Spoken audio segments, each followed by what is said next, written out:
John F. Kelly, the White House Chief of Staff, held his first extended briefing before the White House press corps on Thursday. Doug Mills, The New York Times, Washington. In his first extended appearance before the White House press corps on Thursday, John F. Kelly, the former Marine general turned president's chief of staff, came off as very un-Trumpian. Mr. Kelly firmly embraced diplomacy with North Korea, sharply contrasting the president's recent declaration that negotiations are a waste of time. Employing a bit of jovial banter with the press, the chief of staff struck an easygoing tone in assuring reporters that he means no disrespect to you all, just hours after Mr. Trump again railed in a Twitter post against fake news that was going all out in order to demean and denigrate, and Mr. Kelly deftly tried to soften Mr. Trump's morning musing that federal aid workers could not stay forever in hurricane-ravaged Puerto Rico. Our country will stand with those American citizens in Puerto Rico until the job is done, Mr. Kelly said, firmly adding that the whole point is to start to work yourself out of a job. Yet, if Mr. Kelly's rare moment in the news media spotlight was partly about presidential cleanup, it also was perfectly clear that he knew Mr. Trump would be watching. With the cameras rolling, Mr. Kelly put in an enthusiastic plug for a border wall, lectured reporters about getting better sources, and insisted that he had no intention of trying to control the president's tweeting. He called Mr. Trump a man of action and a straightforward guy, such as the tightrope that a chief of staff in a Trump presidency must walk, simultaneously demonstrating a sense of common order inside the White House while being careful not to appear critical of the president's lack of those very qualities. His goal seemed to be to reassure people that there's a grown-up in the room with Trump, said Chris Whipple, the author of The Gatekeepers, a book about White House chiefs of staff. In the midst of all the chaos and the backstabbing in the West Wing, he looks like a grown-up.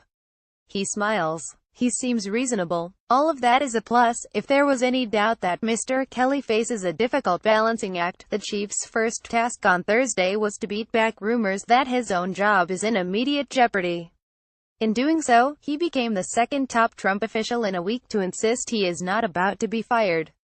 I would just offer to you that although I read that all the time pretty consistently, I'm not quitting today, Mr. Kelly quipped, referring to news reports that have suggested he is discouraged at the White House and on the outs with Mr. Trump. I just talked to the president. I don't think I'm being fired today. And I'm not so frustrated in this job that I'm thinking of leaving. Last week, Secretary of State Rex W. Tillerson faced a similar task after reports that he had called Mr. Trump a moron. But where Mr. Tillerson was awkward and brusque during a similar face-off with the press, Mr. Kelly was smooth and genial. His only frustration, Mr. Kelly said, was repeatedly reading untrue stories about things Mr. Trump said, or of people who are about to be fired. That's my frustration, he said, and I mean no disrespect to you all, Mr. Kelly also sought to avoid adding to the week's clash between Mr. Trump and Senator Bob Corker, Republican of Tennessee. Asked about Mr. Corker's harsh comments about the president, Mr. Kelly carefully gave a nod to Mr. Trump's anger. There's others that are, as the president will say, grandstanding, the chief of staff said.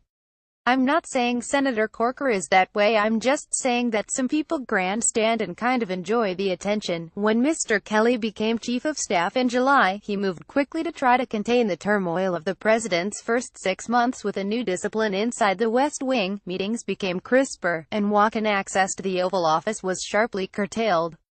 Mr. Kelly acknowledged the value of those changes on Thursday, saying that when we go in to see him now, rather than onesies and twosies, we go in and help him collectively understand what he needs to understand to make these vital decisions. But he denied that his job is to control the president, and he chuckled about the idea that he wields an iron hand inside the West Wing. Just put some organization to it. Put a smile on my face, Mr. Kelly said, lamenting that you guys with the cameras always catch me when I'm thinking hard and it looks like I'm frustrated and mad. Mr. Kelly insisted that was not the case, though he said that being Mr. Trump's chief of staff was not the best job he had had. That title is reserved for the time he served as an enlisted Marine sergeant infantryman, he said. As if to underscore the point, when a member of the press corps started his question by offering congratulations to Mr. Kelly, he prompted laughter with a wry quip for what he said.